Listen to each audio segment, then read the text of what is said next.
enquête sur toute une année de toutes les personnes qui nous quittaient, toutes les personnes qui nous rejoignaient au niveau de l'ensemble des mutualités chrétiennes francophones. Et effectivement, il apparaît quand même de cette enquête quelques résultats vraiment intéressants sur le pourquoi les gens effectivement changent de mutuelle. Un événement de vie qui motive effectivement les personnes à changer, comme le déménagement, la cohabitation, la mise en ménage, effectivement, motive très fort les gens. Ce que l'on voit aussi, c'est que 74% des gens qui changent de mutuelle revendiquent quand même une fidélité de longue durée à leur ancienne mutuelle. Donc on ne change pas si facilement de mutuelle. Mais on a aussi deux événements, enfin deux éléments nouveaux qui arrivent depuis quelque temps, mais enfin qui ne sont pas si vieux dans le monde de la mutualité. C'est l'influence du délégué mutualiste commercial qui vient se présenter, qui va à domicile. Alors, je vous assure bien que ce n'est pas toutes les mutuelles, et je pense vraiment bien que les mutualités socialistes et les mutualités chrétiennes sortent du lot de ce côté-là, mais d'autres mutualités envoient des délégués commerciaux qui n'ont plus rien à voir alors avec le métier des soins de santé, qui ne connaissent pas le métier des soins de santé, mais qui influencent quand même et qui peuvent aller jusqu'à soutirer des signatures. Et ça, tant les mutualités socialistes que les mutualités chrétiennes, nous le dénonçons et nous ne voulons pas de ces pratiques au niveau des mutualités. Alors, ce qu'on voit aussi très fort, un autre phénomène, c'est évidemment la recherche des avantages qu'offre chaque mutualité par Internet. Effectivement, de plus en plus de personnes maintenant vont voir sur Internet les avantages offerts par l'une et l'autre mutualité et vont peut-être un peu plus zapper en fonction de leurs besoins du moment, en fonction d'un événement de leur vie, heureux ou moins heureux. Et donc là, on voit aussi que ça intervient.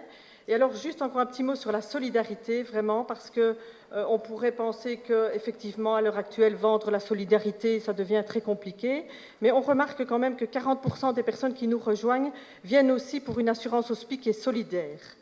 Et donc, ça veut dire que la solidarité a encore du sens. Mais évidemment, ce n'est pas avec des délégués commerciaux qui ne connaissent pas les valeurs mutualistes qu'on va arriver à vendre la solidarité, mais bien avec des professionnels de la mutualité qui sont formés aux valeurs mutualistes et qui vont effectivement pouvoir aller expliquer la solidarité, même aux plus jeunes. L'affiliation philosophique d'un adhérent à une mutualité, elle évolue en même temps que la société. Et donc, Madame Casman l'a dit, c'est un phénomène particulièrement complexe à décoder, dans lequel se mêle aussi le progrès des technologies des médias, l'Internet, Facebook.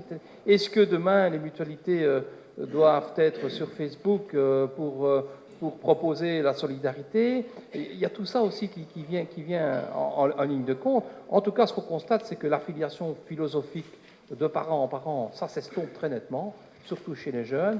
Le phénomène du shopping d'affiliation, c'est vrai qu'il est présent, mais il n'est pas encore trop prégnant dans les chiffres, mais c'est une tendance qui se dessine. La crise vient aussi mettre un bémol sur le prix de l'affiliation. Déjà, on commence à regarder maintenant. Et aussi, comme l'a dit Madame Lehaut, le shopping des produits que les mutualités proposent. Certains, surtout dans les jeunes maintenant, regardent de façon opportuniste. Je vais m'affilier là parce qu'ici, il y a un avantage naissance, ou bien là parce qu'on me propose quelque chose qui me convient pour le moment. Et c'est une question d'interrogation, d'ailleurs, pour toutes les mutualités. Est-ce qu'on ne ferait pas mieux, finalement, de réfléchir tous ensemble à proposer des produits de l'assurance complémentaire qui soient un peu moins des produits de shopping et un peu plus des produits qui répondent aux nécessités sociales? Voilà.